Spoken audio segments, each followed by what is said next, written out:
boy. I don't know. I don't know. I don't know. Call 911. My leg hurts. Unfortunately, she was wearing her camera on her chest and it was actually tipped up, but you kind of get the gist, but I'm going to show you exactly what happened. My wife was on her new to her KTM 350 SX. I just finished putting a lowering kit in it so she could easily flat foot it.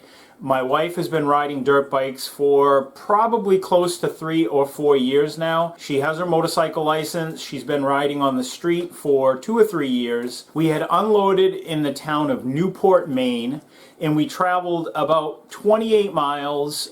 What's an old abandoned railroad bed. The roads are really wide. You can fit 2 side-by-sides on them. It's just flat and straight and they're really well groomed. Like I said, we're about 28 miles away from our vehicle on this trail. We had just finished getting lunch and we were headed further north. So we headed about 2 miles north and stopped at a crossing, a street crossing. She was riding alone by herself. I had our grandson on the front of my KTM dirt bike riding with me. So this is the main road. I stopped here and drove across. As I start driving across the street, my grandson says, "Go through the water, Papa." This was a really big puddle, probably 25 feet long.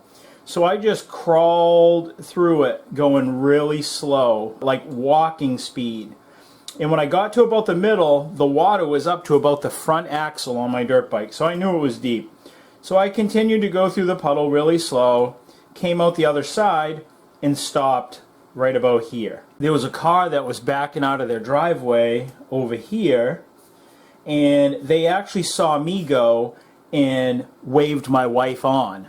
My wife drove across, slowly across the street, and then all of a sudden I hear full throttle, wide open.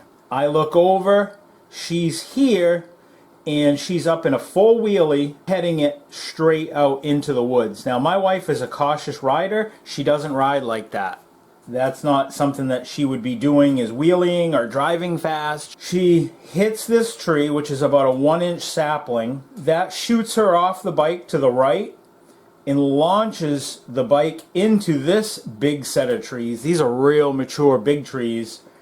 And the bike slams into this, goes over sideways, and she's laying on the ground over here.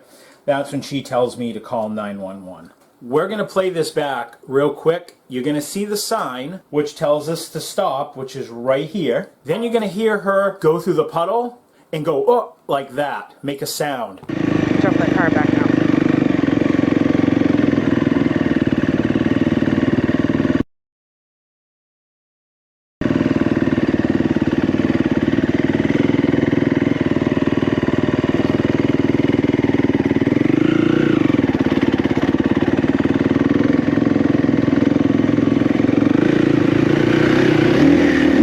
I found out afterwards from talking to the husband to the lady that let my wife go through. He said that in here there is a rock face. My wife ended up getting transported to the hospital, and she told me that at the time of the crash she felt that she hit something in the water. She was riding through it. Her back end got kicked over when it hit that rock face. When it did, it turned the handlebars like this. So the right side handlebar, it pushed away from her because she lost her balance. It kicked off to the side.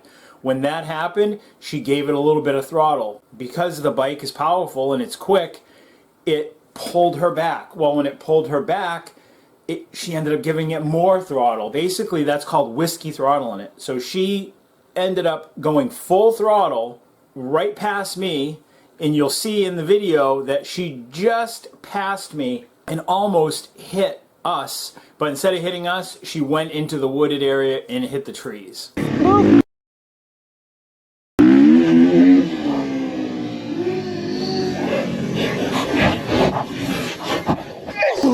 So a couple of lessons were learned by this: being super careful going through a puddle because you never know what's in it, and to wear riding gear, because a lot of the injuries that she got, one of them was on her leg and it was inside her riding boot.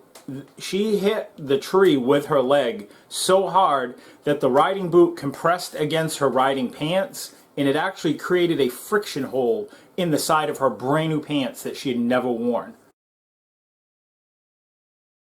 That's how hard the impact was. Had she not had on riding boots, she definitely would have broken her shin bone. That definitely would have been busted. She didn't have on a chest protector, and she got a really bad whip from hitting that sapling right here. But fortunately, it didn't do anything permanent. There was no broken bones. But you can see where she had her helmet on, where the straps and everything had hit her head so hard that all the straps and the buckles from her helmet actually cut up into her neck.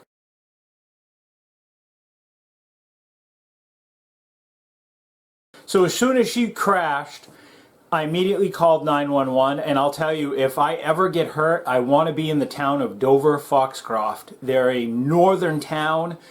Generally, the further north you go, I live in central Maine, which is pretty populated. It's probably one of the more densely populated areas of Maine. And as far as I'm concerned, their first responder service is far superior to us, maybe because they don't have the volume of calls that we have in the central Maine area. You can be waiting for an ambulance for a while here in central Maine. I called 911, and while I was on the phone with 911, within like a minute and a half, I was hearing sirens. She said that people were on the way. I didn't know the name of that street, so I actually walked back to that street.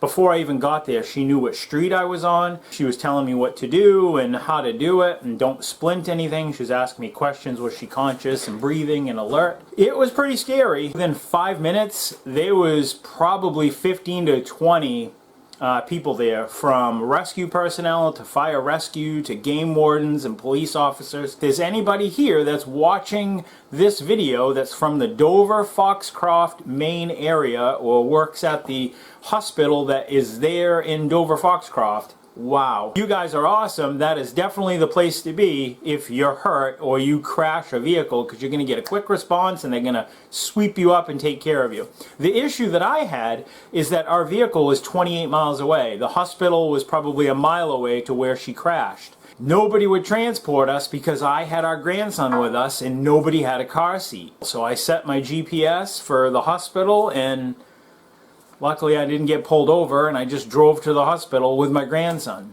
Once I knew that my wife was safe, my grandson and I drove back south 30 miles on my dirt bike, went and loaded my dirt bike up, drove 30 miles back north with the trailer, the truck, and the loaded dirt bike, because we left her dirt bike still off the side of the trail. Went back to the hospital, checked on my wife. She was coming out of the CAT scan. She had no broken bones.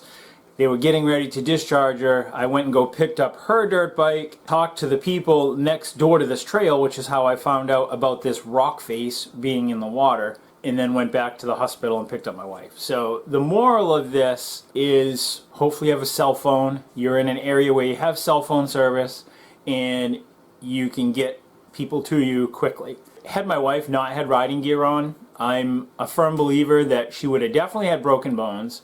If she didn't have a helmet on, she potentially could have been killed. So I feel, though, although she got a lot of bumps and bruises and some injuries, it could have been a lot worse. We had just bought these boots, and she was complaining that morning about not wanting to wear them. And I told her that riding boots are stiff at first. The more you wear them, the more comfortable that they're going to be, and eventually you won't even feel them on your feet. Once they get broken in, she probably will never not ride without riding boots again, because those saved her from some severe injuries to her lower leg. The force of her leg being pinned between the bike and the tree at her riding boot area was so great that it created a friction burn about the size of a pencil eraser through her riding pants that were brand new.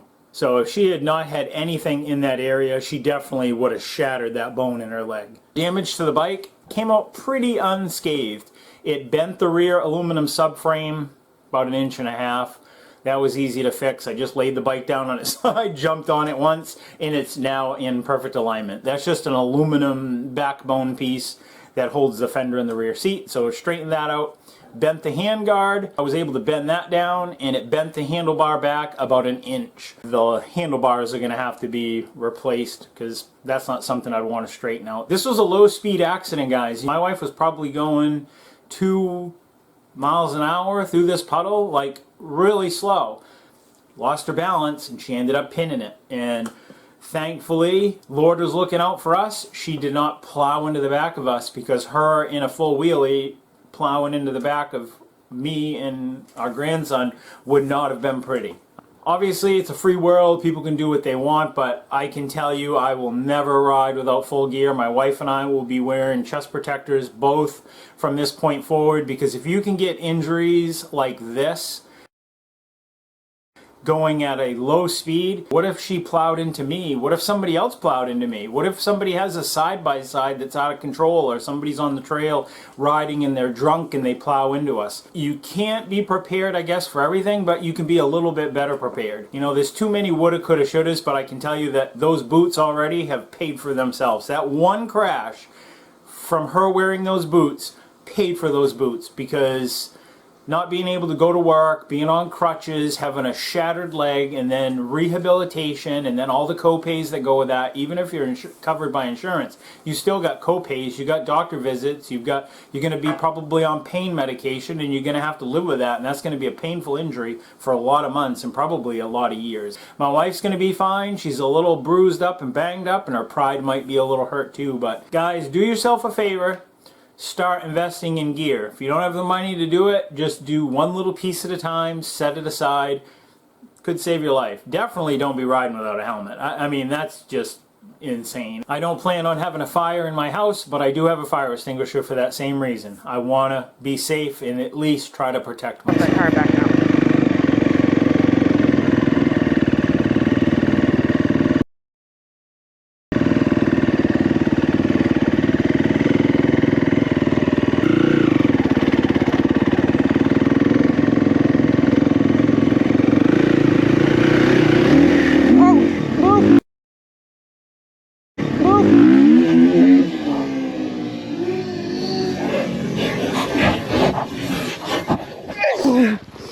Oh boy.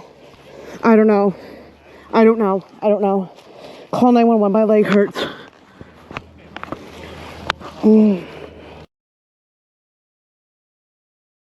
Alright, here's my bike.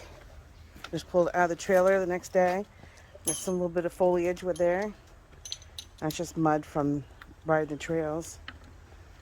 But not too bad. He did put a new fender on the back because the other one was scratched, but I re-scratched it, so that's the only other serious damage. This handguard was a little bent, but besides that, that's pretty much it. Thank God for the handguard, because I would have lost.